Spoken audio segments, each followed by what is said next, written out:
មនុស្សយើងមានចិត្តអត់ដូចគ្នាទេបងប្អូនដូចយ៉ាងមកហូបមកមុខនេះអញ្ចឹងណាត្រីសថៃរៀលហ្នឹងណា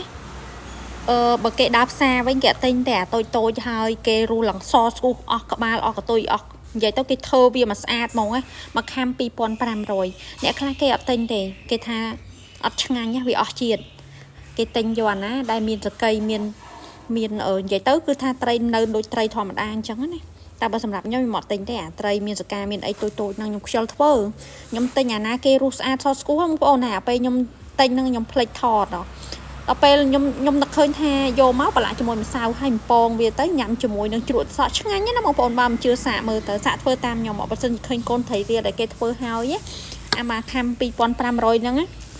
ទិញតែ2ខាំអស់5000បងប្អូនយកមកប្រឡាក់ម្សៅហើយដាក់រ៉ូឌីតិចកំពងជៀនវានឹងឲ្យស្រួយហ្មងមើលទៅដូចនំដលងតែតាមការប៉ັດមិនមែននំដលងទេណាបងប្អូន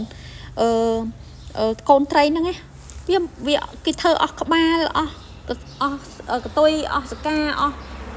ពោះវាកាពះតាំងវាអស់ចឹងទៅយើងយកមកលាងទឹកវាទៅស្អាតវែងត្រង់ប្រេងចឹងណាបងប្អូនយកមកប្រឡាក់ម្សៅអាម្សៅបំពងគេស្រួយហ្នឹងម្សៅបំពងនំបំពងអីហ្នឹងយកមកប្រឡាក់មកហើយដាក់រ៉ូឌីឡែមបន្តិចទៅបងប្អូនចូលមកបំពងវាដាក់ខ្លាញ់ឲ្យក្តៅហើយចាំបំពងបងប្អូនកុំទាន់ថាដាក់ខ្លាញ់ភ្លាមបំពងភ្លាមចឹងវានាំឲ្យជាប់ទោះវាជាប់ម្សៅក៏ដោយហើយវាស៊ីខ្លាញ់ទៀតវាបឺតខ្លាញ់ទៀតចឹងដាក់ខ្លាញ់ឲ្យក្តៅងាងហ្មងហើយចាំតម្លាក់វាចូលមួយសាក់មើលបើវាដាក់បាច់ទៅលឺឆាវខ្លាំងអាហ្នឹងដាក់អត់ជាប់ទេហើយវាអត់មានស៊ីខ្លាញ់ទៀតអញ្ចឹងដាក់ជៀនវាម្ដង10 20ត្រីចឹងទៅហើយកូនត្រីហ្នឹងអត់ធំទេប៉ិនកូនដៃបងប្អូនសាក់ធ្វើតាមខ្ញុំបើថាទៅផ្សារឃើញអាកូនត្រីប៉ិនកូនដៃគេធ្វើឲ្យរស់ទឹកឡើងសស្គូសនឹងយកមកដាក់ម្សៅបំពងជៀនឲ្យខ្ញុំចឹងឲ្យទិញជ្រក់ទៅសក់គេមកថង1000ទៀតយកមកផ្ទាប់អូយនិយាយពីបាយមួយឆ្នាំងហ្នឹងចង់គ្រប់ផងនិយាយមែនហើយខ្ញុំទិញយកម្សៅលបងទេហ្នឹងខ្ញុំថាបើបានទៅថ្ងៃក្រោយទៀតខ្ញុំទិញកន្លះគីឡូហ្មងដូចជាមិនថ្លៃទេកន្លះគីឡូ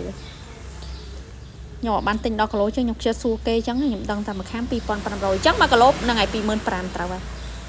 1គីឡូ25000ចាំមើលខ្ញុំទិញកន្លះគីឡូហ្មងយកមកបំពងជៀនថ្ងៃក្រោយប្រឡាក់ឆ្ងាញ់ហ្មងអត់មានសល់ទេបងប្អូនហើយមិនបាច់យកមកញ៉ាំបាយក៏បានដែរសម្រាប់អ្នកដែលចង់ថ្លែមអីជាមួយអាចាក់អីអាហ្នឹងក៏ត្រូវដែរអាហ្នឹងនិយាយទៅបើតុកកាវិញគេដាក់បំពងម្សៅគេបំពងសាច់ត្រីនឹងឲ្យស្ងួតហើយគេប្រឡាក់ជាមួយនឹងស្ករហឹរដាក់ស្ករហើយដាក់ម្ទេសហឹរដាក់រ៉ូឌីទៀតអាហ្នឹងបានមកហូបការមួយមុខចឹងហើយចេះឆ្ងល់ថាអាត្រីហ្នឹងបានមកពីណាតាំងប៉ាត់អាត្រីច្បាហ្នឹងឯងបងប្អូនមកពីយើងចេះច្នៃប្រឌិតចឹងណា